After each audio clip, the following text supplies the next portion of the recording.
Bismillahirrahmanirrahim. Assalamualaikum warahmatullahi wabarakatuh.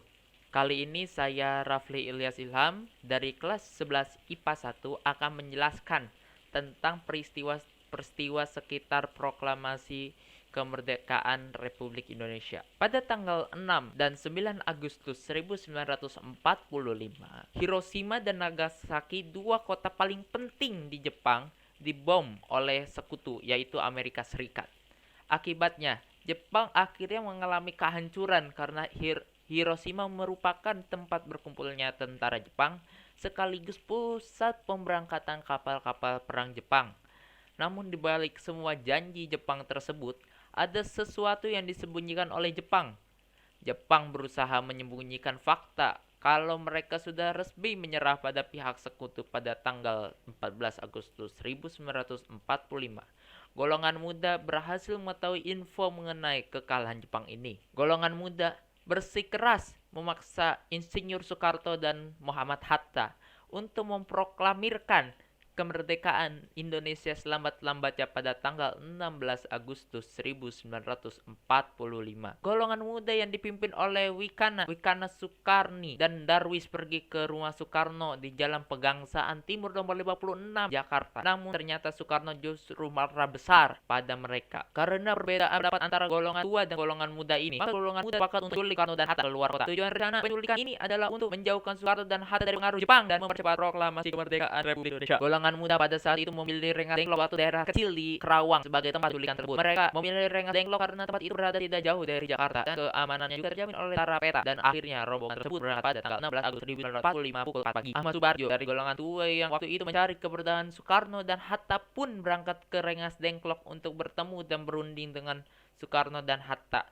Akhirnya Subarjo berjanji dengan jaminan nyawanya ke golongan muda kalau proklamasi kemerdekaan Republik Indonesia akan diumumkan keesokan harinya pada tanggal 17 Agustus 1945 selamat-lambatnya pada pukul 12 siang waktu Indonesia Barat. Dalam pertemuan di Saigon di suatu daerah di Vietnam pada tanggal 11 Agustus 1945 pukul 11.40 waktu setempat, kepada para pemimpin bangsa Indonesia, Insinyur Soekarno, Dr. Andes Muhammad Hatta dan Dr. Rajiman Weddio Diningrat, Jenderal Besar Terauchi, berjanji memberikan kemerdekaan kepada Indonesia. Pada tanggal 15 Agustus 1945, Jepang menyerah tanpa syarat kepada sekutu. Terjadi kekosongan kekuasaan yang oleh golongan muda dijadikan sebagai suatu kesempatan atau momentum yang baik untuk merdeka. Maka dilaksanakanlah penculikan Soekarno dan Hatta ke Rengas Dengklok, daerah Karawang, Jawa Barat. Mereka dibawa ke tempat tersebut dengan alasan untuk menyelamatkan dari pengaruh Jepang. Akhirnya disepakati oleh golongan tua dan golongan muda bahwa proklamasi kemerdekaan Indonesia paling lambat akan dilakukan 17 Agustus 1945. Ahmad Subarjo sebagai wakil golongan tua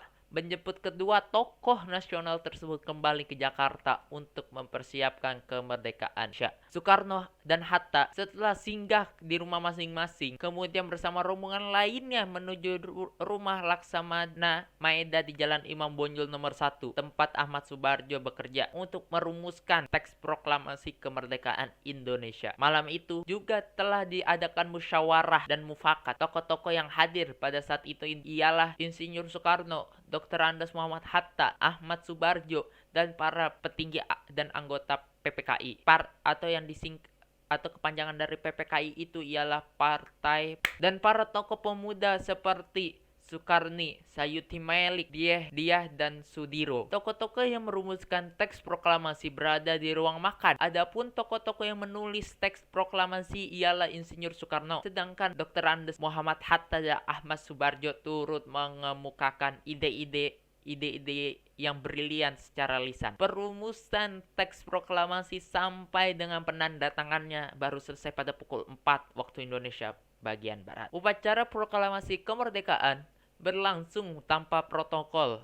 Latif Hendraningrat memberi aba-aba siap kepada seluruh barisan pemuda. Semua yang hadir berdiri tegak dengan sikap sempurna. Pelaksanaan upacara proklamasi kemerdekaan Republik Indonesia ini dihadiri oleh tokoh-tokoh Indonesia lainnya seperti Mr. Latuhar Hari, Ibu Fatmawati selaku istrinya Insinyur Soekarno, Sukarni, Dr. Samsi, Nyonya SK Trimurti, Mr. Prigodino, dan Mr. Sujono. Pada saat itu juga telah diputuskan bahwa teks proklamasi akan dibacakan di halaman kediaman rumah Soekarno di Jalan Pegangsaan Timur nomor 56 Jakarta pada pagi hari pukul 10 pagi. Sambutan dan berita tentang kemerdekaan Indonesia ini di berbagai tempat. Berita proklamasi segera menyebar di berbagai daerah di Indonesia. Pekik merdeka mewarnai salam masyarakat Indonesia di setiap gang, pasar, lembaga pendidikan, dan berbagai tempat umum lainnya. Rasa syukur atas kemerdekaan dilakukan dengan berbagai cara. Doa syukur berkumandang di tempat-tempat ibadah sesuai dengan agama dan kepercayaannya masing. Rasa syukur terhadap kemerdekaan bukan hanya diucapkan dengan lisan, tetapi juga dibuktikan dengan perbuatan. Semangat kemerdekaan telah membakar keberanian bangsa Indonesia di berbagai daerah. Pada tanggal 2 September 1945, Komite FAN Aksi mengeluarkan Manifesto Rakyat Nomor 1. Komite FAN Aksi merupakan utusan Laskar Perjuangan yang terdiri dari Angkatan Pemuda Indonesia atau disingkat API, Barisan Rakyat Indonesia atau BARA, Barisan Buruh Indonesia atau BBI, dan lain-lain. Dan pada 2 September 1945, mereka memberikan dukungan terhadap bangsa Kesatuan Republik Indonesia ini dengan mengeluarkan sebuah manifesto yang disebut dengan Suara Rakyat Nomor 1. Pada tanggal 5 September 1945, Sri Sultan Hamengkubuwono yang ke-9 dan Sri Paku Alam yang ke-7 menyatakan dukungan terhadap proklamasi kemerdekaan Indonesia. Pada tanggal 19 September 1945, terjadi peristiwa di lapangan Ikada dan Hotel Yamato.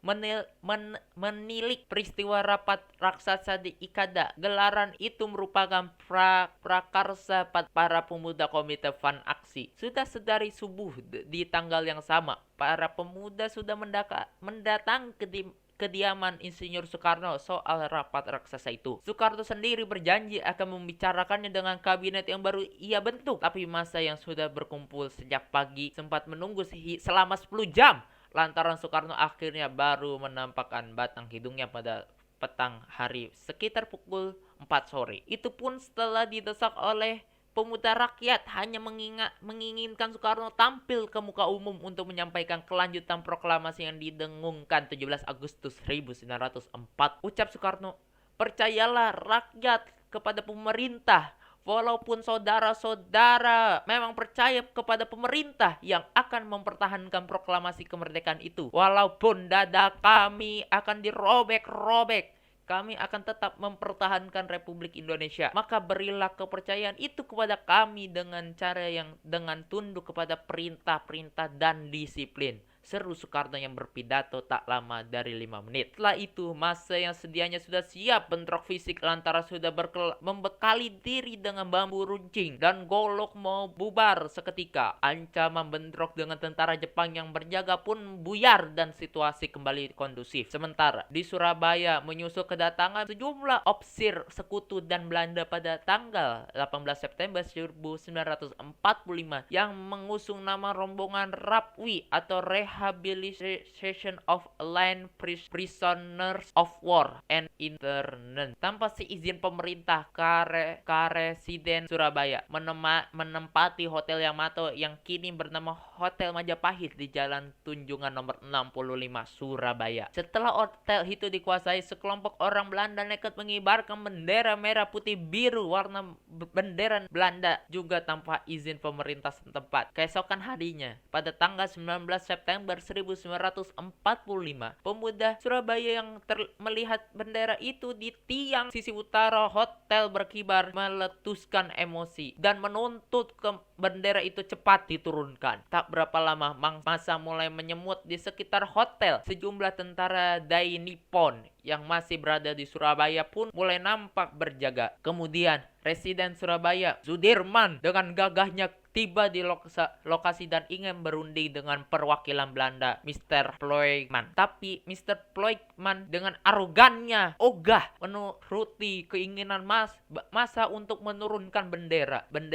merah putih biru dan menyatakan tidak mengakui eksistensi Republik Indonesia. Sudirman pun diancam pergi dari hotel dengan todongan pistol. Insiden pun terjadi, pistol pun terpental dan meletus tanpa arah setelah tangan Ploegman ditendang pemuda yang bernama Haryono. Sudirman pun dievakuasi keluar hotel sementara pemuda yang bernama Sidik mencekik Loekman. Haryono kemudian merangsek masuk lagi ke hotel bersama Kusno Wibowo hingga ke tiang sebelah utara Hotel Yamato.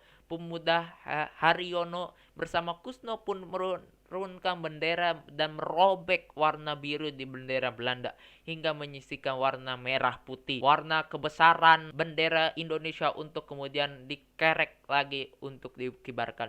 Seketika Sang Dwi Warma kembali berkibar, masa menyambutnya dengan pekik merdeka berulang kali dengan mengepalkan tangan ke udara. Hasil sidang PPKI pada tanggal 18 Agustus 1945. Pada tanggal 18 Agustus 1945 PPKI menggelar sidang. Sidang ini sekaligus menjadi sidang pertama PPKI setelah dibentuk pada Jepang. Sidang ini memfokuskan pada pengesahan Undang-Undang Dasar serta memilih presiden dan wakil presiden pada hari yang sama. Ini sidang berhasil meluncurkan beberapa keputusan, yaitu mengesahkan dan menetapkan Undang-Undang Dasar sebagai konstitusi negara atau yang dikenal sekarang yaitu Undang-Undang Dasar 1945.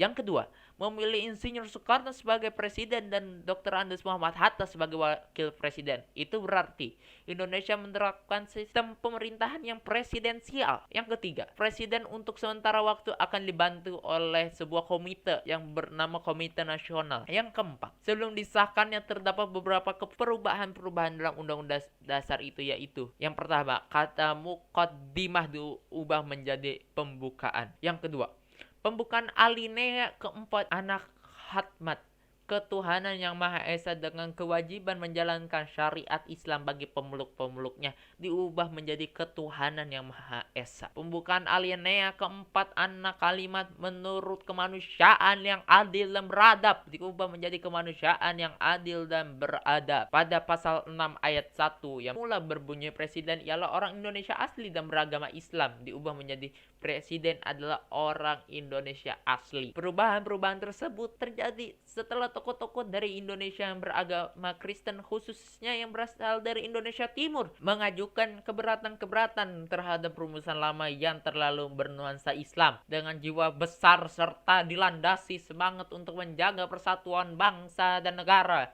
para tokoh Islam berjiwa besar untuk mengubah kata atau kalimat yang terlalu bernuansa Islami tersebut dengan disahkannya Undang-Undang Dasar setelah proklamasi kemerdekaan Indonesia yang telah memiliki sebuah landasan konstitusional. Selanjutnya, sebelum pada sidang hari pertama ditutup, Presiden menunjuk 9 orang anggota sebagai panitia kecil dengan Otto Iskandar Ninata sebagai ketuanya. Tugas panitia kecil ini ialah membahas hal-hal yang meminta perhatian mendesak sebagai pembagian wilayah negara, kepolisian, tentara, kebangsaan, dan perekonomian negara. Hasil sidang PPKI pada 9 Oktober 1945. Pada sidang hari kedua, yaitu pada tanggal 19 Agustus 1945, sidang memfokuskan pada pembentukan kementerian dan pembagian wilayah. PPKI menetapkan pembentukan 12 departemen, menunjuk para pejabat departemen, serta menetapkan wilayah Republik Indonesia meliputi 8 provinsi, sekaligus menunjuk gubernurnya. Selanjutnya, ditetapkan juga adanya 12 kementerian dalam kabinet dan lembaga negara.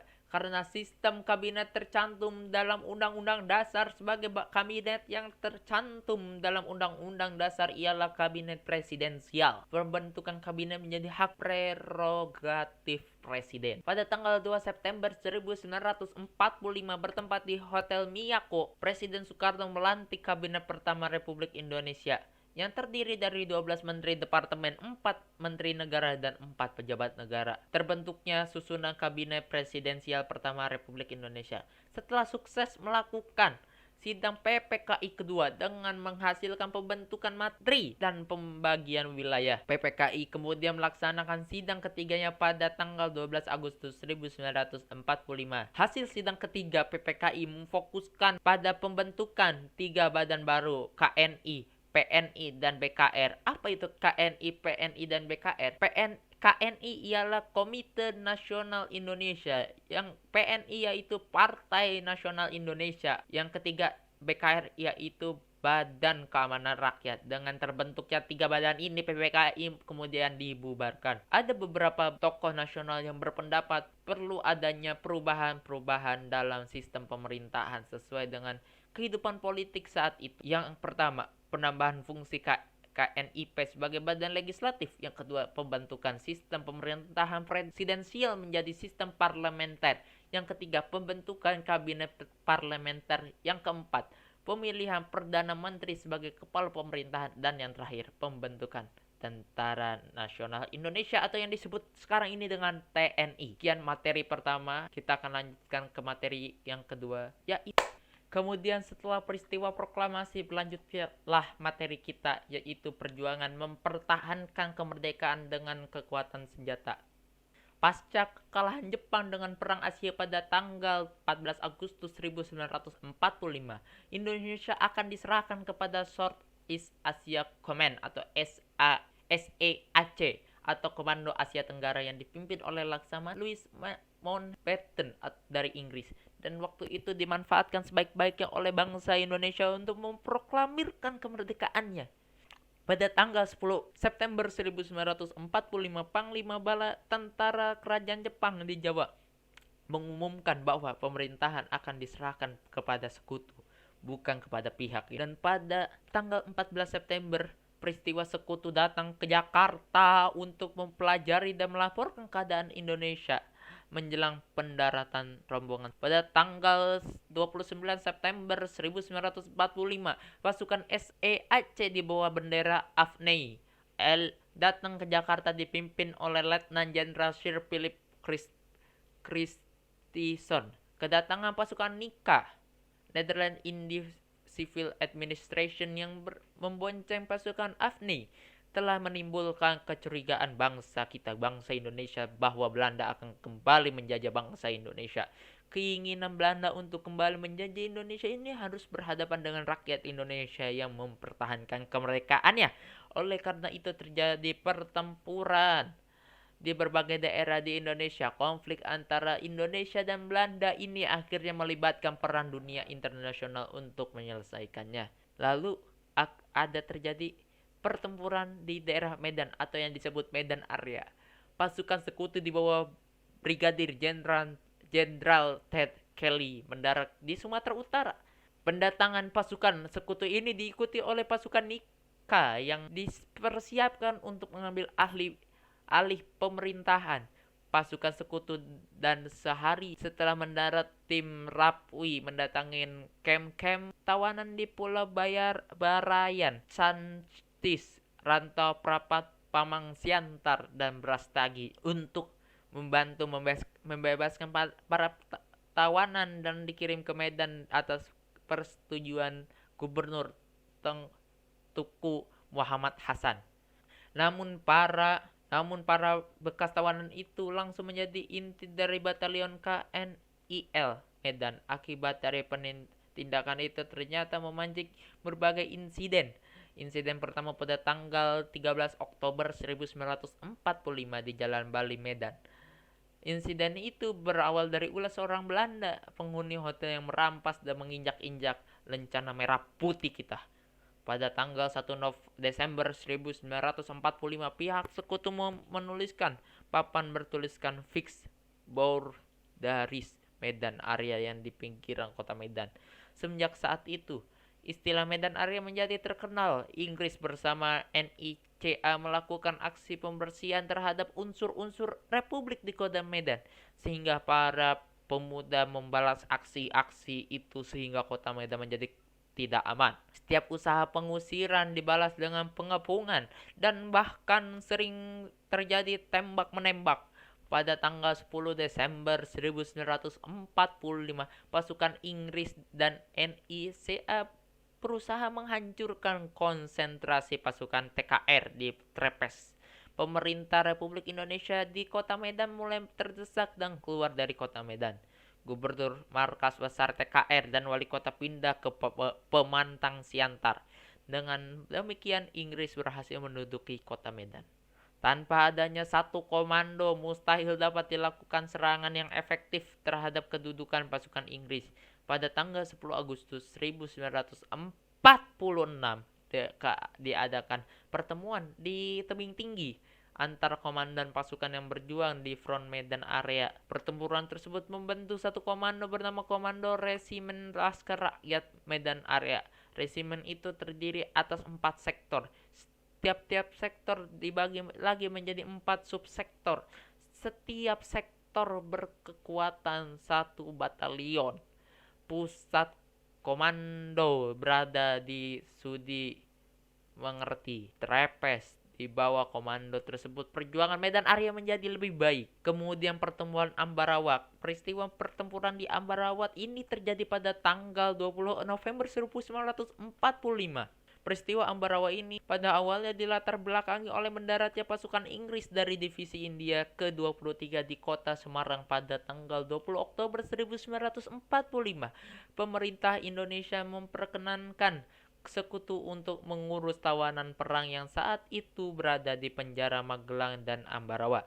Kedatangan pasukan Inggris yang kemudian diikuti oleh pasukan Nika. Sekutu lalu mempersenjatai para bekas tawanan perang Eropa tersebut, sehingga pada tanggal 26 Oktober 1945 terjadilah sebuah insiden di kota Magelang dan kemudian sampai pada puncaknya terjadi pertempuran antara pasukan TKR melawan pasukan Sekutu. Insiden tersebut dapat diredakan dan berakhir setelah Presiden Insinyur Soekarno dan Brigadir Jenderal Bethel dari Sekutu datang ke Magelang pada tanggal 2 November 1945 untuk membalas mengenai gencatan senjata dan menyepakati penyelesaian pertikaian pada peristiwa Ambarawa. Perjanjian tersebut justru dimanfaatkan untuk memperkuat posisi Sekutu dan mendatangkan bala bantuan.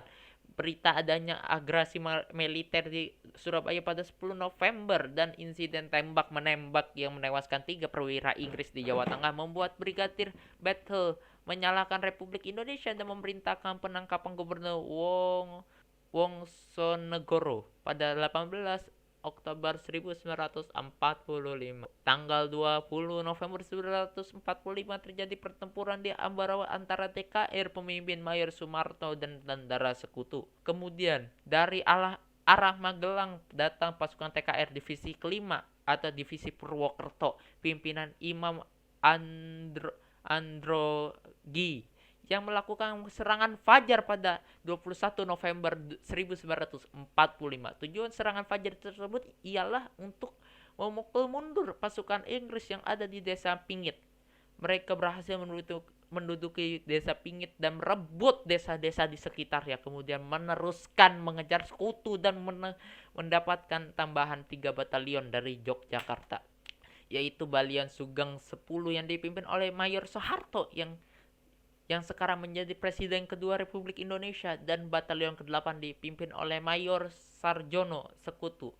Kemudian terkepung dan mencoba menerobos kepungan dengan menggunakan tank dari arah belakang. Pasukan TKR kemudian mundur ke Bedono untuk mencegah jatuhnya korban jiwa pada tanggal 21 November 1945. Sekutu diam-diam mundur ke Ambarawa dan dikejar oleh Resimen Kudu Tengah yang dipimpin oleh Kolonel M. Sarbini. Ketahui juga mengenai sejarah Museum Jenderal Sudirman di Magelang dan sejarah Jenderal Sudirman di Yogyakarta. Pada tanggal 15 Desember 1945 pukul 17.30 dampak pertempuran Ambarawa dirasakan oleh Sekutu yang benar-benar menyerah ketika Indonesia berhasil merebut Ambarawa dari pasukan Sekutu dan memukul mereka mundur ke Semarang. Sejarah Monumen Palangan Ambarawa dan sejarah Monumen Ambarawa berawal dari misi untuk mengenang peristiwa Ambarawa tersebut dan ditempatkan peringatan Hari Jadi TNI Angkatan Darat atau Hari Juang Kartika. Lalu pertempuran Surabaya pada tanggal 25 Oktober 1945, Brigade 49 di bawah pimpinan Brigadir Jenderal Malabi mendarat di Pelabuhan Tanjung Perak, Surabaya. Brigade ini merupakan bagian dari divisi India yang kedua di bawah pimpinan Jenderal Hawthorne. Mereka mendapatkan tugas melucuti tentara Jepang dan menyelamatkan tawanan sekutu. Pasukan ini berkekuatan 6.000 personil di mana perwira-perwiranya kebanyakan orang-orang Inggris dan prajuritnya orang-orang Gurkha dari Nepal yang telah berpengalaman perang. Rakyat dan pemerintahan Jawa Timur di bawah pimpinan Gubernur RMTA Suryo semula enggan menerima kedatangan sekutu. Lalu pada tanggal 26 Oktober 1945, pasukan sekutu melanggar kesepakatan terbukti melakukan penyerangan ke penjara Kalisosok. Mereka akan membebaskan para tawanan Belanda, diantaranya adalah Kolonel Huyer. Tindakan ini dilanjutkan oleh penyebaran pamflet-pamflet yang berisi perintah agar rakyat Surabaya menyerahkan senjata-senjata mereka. Rakyat Surabaya dan TKR bertekad akan mengusir sekutu dari bumi Indonesia ini dan tidak akan menyerahkan senjata mereka. Sikap itu menghilangkan kepercayaan pemerintah Republik Indonesia kepadanya. Pemerintah meminta kepada para pemuda untuk tetap siaga menghadapi segala kemungkinan. Pada tanggal 20 Oktober 1945 terjadi konflik senjata yang pertama antara para pemuda dengan pihak Inggris. Kontak senjata itu memperluas hingga terjadi pertempuran antara Indonesia dengan Inggris pada tanggal 28 hingga 30 Oktober 1945. Dalam pertempuran itu, pasukan sekutu dapat dipukul mundur dan bahkan hampir dapat dihancurkan oleh pasukan Indonesia. Pada tanggal 9 November 1945, Inggris mengeluarkan ultimatum yang berisi ancaman akan mengepung kota Surabaya dari darat, laut maupun udara. Apabila orang-orang Indonesia Surabaya tidak menaati perintah Inggris, mereka juga akan mengeluarkan instruksi yang isinya semua pimpinan bangsa Indonesia dan para pemuda di Surabaya harus datang selamat-lambatnya pada tanggal 10 November 1945 pukul 6 pagi. Pada saat yang telah ditentukan, mereka diharuskan datang dengan tangan di atas kepala dan kemudian menandatangani dokumen yang tersedia sebagai tanda menyerah tanpa syarat. Para pemuda yang memegang senjata diperintahkan untuk menyerahkan senjatanya. Ultimatum itu tidak ditaati oleh rakyat Surabaya. Pada tanggal 10 November 1945 terjadi pertempuran Surabaya yang sangat dahsyat. Rakyat Indonesia bertekad untuk bertempur mati-matian. Karena ultimatum tersebut tidak digubris oleh para pejuang dan rakyat Surabaya, maka pada 10 November pagi tentara Inggris mulai melancarkan serangan besar-besaran yang sangat dahsyat. Mereka menyerahkan sekitar 3 divisi pasukan infanteri beserta tank dan senjata berat lainnya, 50 pesawat tempur dan sejumlah kapal perang yang berada di sekitar perairan Surabaya. Pertempuran semakin sengit dengan hadirnya para ulama, kiai, dan para santri di medan peperangan. Nama-nama besar seperti Kiai Haji Hasyim Asy'ari, Kiai Haji Wa'af Hasbullah, serta kiai-kiai pesantren lainnya ikut ambil bagian dalam memperjuangkan. Dengan pergerakan santri ketika itu, masyarakat Jawa khususnya tidak begitu patuh kepada pemerintah, tetapi mereka sangat patuh dan taat kepada para kiai dan ulama. Tidak ketinggalan juga seorang orator ulung dan pejuang pemuda dari kota Surabaya, yaitu Bung Tomo bersama para tokoh-tokoh lainnya terus memompa dan membakar semangat-semangat arek-arek Surabaya akan terus berjuang hingga titik darah penghabisan. Kejadian luar biasa beroik yang terjadi di Surabaya telah menggetarkan bangsa Indonesia. Semangat juang pantang menyerah dan bertarung sampai titik darah penghabisan demi tegaknya kedaulatan dan kehormatan bangsa telah mereka tunjukkan dengan penuh kegigihan. Banyaknya perjuangan yang gugur dan rakyat menjadi korban ketika itu, serta semangat membara yang membuat Inggris serasa terpanggang di neraka jahanam telah membuat kota Surabaya kemudian dikenal sebagai kota pahlawan, dan pada tanggal 10 November diperingati setiap tahunnya sebagai Hari Pahlawan. Kemudian peristiwa merah putih di daerah Manado, Sulawesi. Latar belakang dari peristiwa ini ialah karena pasukan sekutu dan Belanda melarang pengibaran bendera merah putih dan memaksa rakyat untuk mengibarkan bendera Belanda. Hal ini dapat mendapat perlawanan dari rakyat dan TKR yang dipimpin oleh Leko Taulu. Kemudian pemerintah Indonesia secara resmi mengangkat Dr. Sam Ratulangi sebagai gubernur wilayah Sulawesi. Beliau diberikan tugas untuk memperjuangkan kedaulatan dan kebebasan Sulawesi dari tangan penjajah.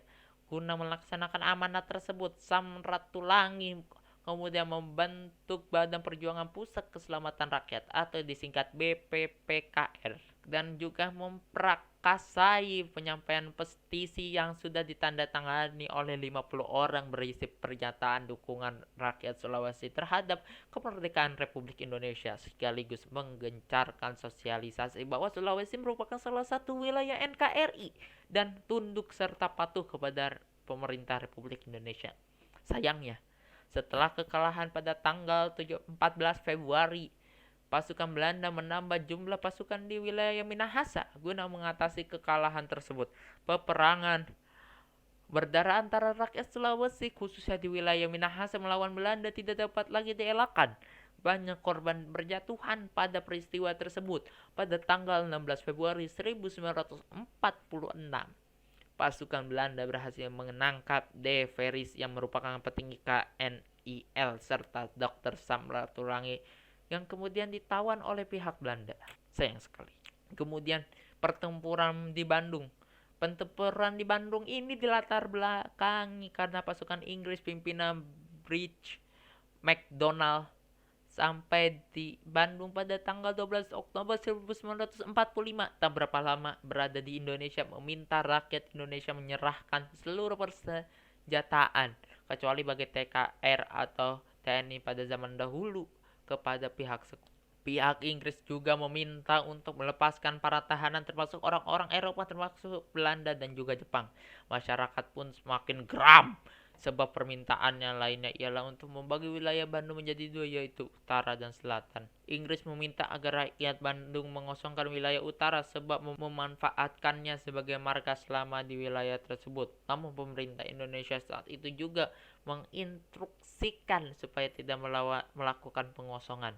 Pihak Indonesia melakukan serangan ke markas-markas pasukan Brigadier MacDonald yaitu Hotel Homan dan Preanger. Peristiwa tersebut meletus pada 21 November 1945 sebagai puncak dari perlawanan para tahanan Belanda, tentara bersenjata Inggris, dan PKR. Pada 23 Maret 1946, Sekutu kembali mengeluarkan ultimatum mengeluarkan strategi bumi hangus. Hal itu bertujuan agar pihak penjajah tidak bisa menggunakan sebagai markas lagi dan pada tanggal 24 Maret sebanyak sekitar 200.000 masyarakat dan pejuang yang ikut serta dalam aksi pembakaran kota Bandung Selatan yang menjadikan Bandung saat itu menjadi lautan api. Peristiwa tersebut kemudian dikenal sebagai Bandung Lautan Api. Kemudian pertarungan Margarana. Pertempuran ini dilatar belakangi oleh munculnya pertempuran atau puputan Margarana sendiri bermula dari perundingan Linggarjati pada tanggal 10 November 1946. Belanda melakukan perundingan Linggarjati dengan pemerintah Indonesia. Linggarjati sebagai sangat menguntungkan Belanda. Melalui Linggarjati, Belanda banyak mengakui Sumatera, Jawa, dan Madura sebagai wilayah teritorial Indonesia secara de facto, sementara tidak untuk Pulau Seribu Idaman Dewata Bali. Pada tanggal 2 dan 3 Maret 1949, Belanda mendaratkan pasukan sekitar 2.000 tentara di Inggris. Diikuti oleh angka-angka yang mendukung Belanda, pendaratan Belanda di Bali sendiri dimaksudkan untuk mempertahankan fondasi negara Indonesia sebagian timur. Pada saat itu, Letnan Kolonel I Gusdi Nugraha Rai yang merupakan komandan Resimen Nusa Tenggara sedang melakukan perjalanan ke Yogyakarta untuk mengadakan konsultasi dengan markas tertinggi TRI hingga ia tidak tahu apa-apa tentang pendaratan mendarat. Dalam upaya menjadikan Bali negara bagian timur Indonesia, Belanda mengingin meningkatkan kekuatan militer untuk mencetak paku kekaisaran yang lebih dalam di Bali. Pada tanggal 20 November 1946, Belanda mengerahkan seluruh pasukannya dari seluruh Bali dan Lombok dan mulai mengisolasi desa Adeng marga. Perang di Margarana ini juga dikenal sebagai istilah perang puputan, yaitu perang yang dilakukan sampai dengan titik darah penghabisan. Tragedi pembantaian Westerling. Latar belakangnya pembantaian yang dilakukan oleh tentara komando pasukan khusus Belanda bernama Depo Special Patrol pimpinan Raymond Pierre Paul Westerling itu berlangsung sejak 12 Desember 1945 hingga akhir 1947. Pengiriman DST dilakukan Belanda untuk mengatasi kegigihan rakyat Sulsel melakukan perlawanan seusai proklamasi kemerdekaan Indonesia terhadap tentara NICA Netherlands Indies Civil Administration yang kembali datang ke tanah air dengan membonceng tentara sekutu sebanyak 123 tentara pasukan pembunuh dipimpin Kapten Westerling datang ke Makassar pada tanggal 5 Desember 1946. Kedatangan DST itu sudah membantu tentara NICA yang sudah berada di Makassar bersama tentara sekutu pada tanggal 23 September 1945.